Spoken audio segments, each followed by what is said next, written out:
Alright guys, how's it going? So today we're going to talk about normal forces. This is lesson 2.9 in unit 2, which is force and motion. I'm going to stop this so I can hide that.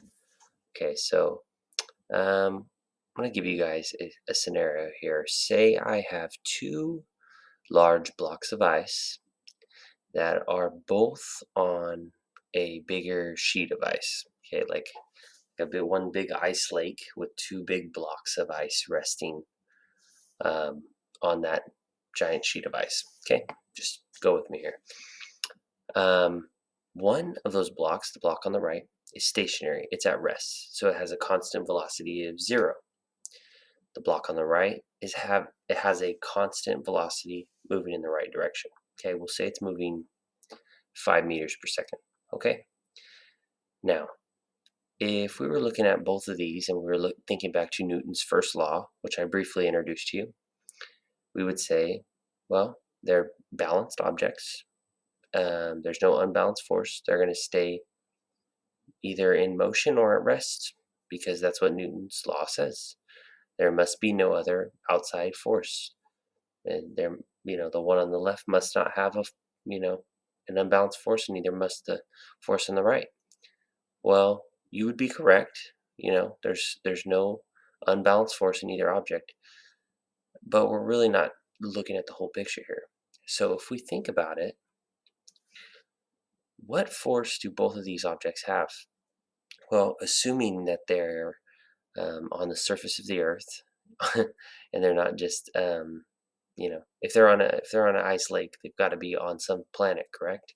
So if that's the case, there must be some gravitational force. There must be gravity somewhere within this scenario. So there must be a gravitational force that's equal to the mass of that object, and that multiplied times the gravitational acceleration of said planet. So in this case, they would each have a gravitational force pulling them down on the lake. So if that's true, then what force is balancing out the gravitational force that's pulling those two objects down? Because otherwise they would be moving down, right? Or at least slowing down or something, at least the one on the right would. The one on the left, I guess maybe it would go through the lake. I'm not quite sure. There must be something, some outside force, some other force that is balancing out gravity. And if you said that force was normal force, you'd be correct. So that's what we're going to get to. So normal force has to be equal to gravity. It comes from the surface of the lake. So whatever surface objects are resting upon, that surface will deliver the equal amount of force that gravity is implying when it's pulling the objects down.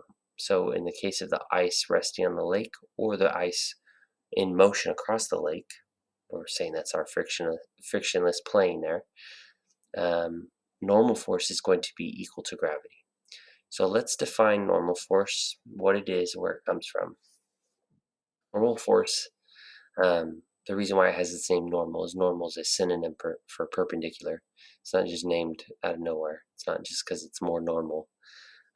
Normal just means that it's a component of a contact force. So an object to a surface, right, in a gravitational field that is perpendicular to the surface that object is in contact with. For example, the surface of a floor or table prevents an object from falling. I set my coffee mug on my countertop.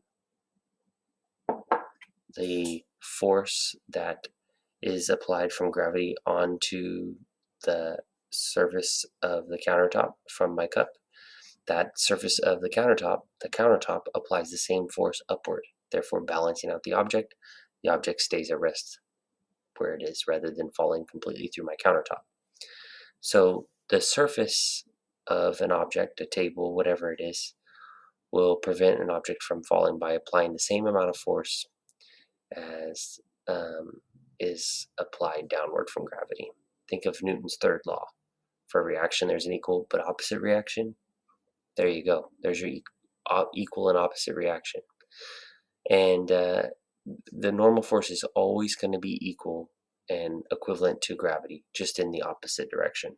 Okay.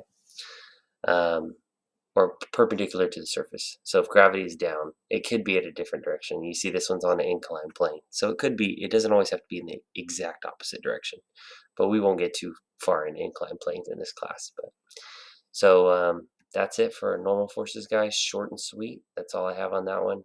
Next time we'll be talking about force diagrams, and then we'll get into Newton's laws. All right, see you next time.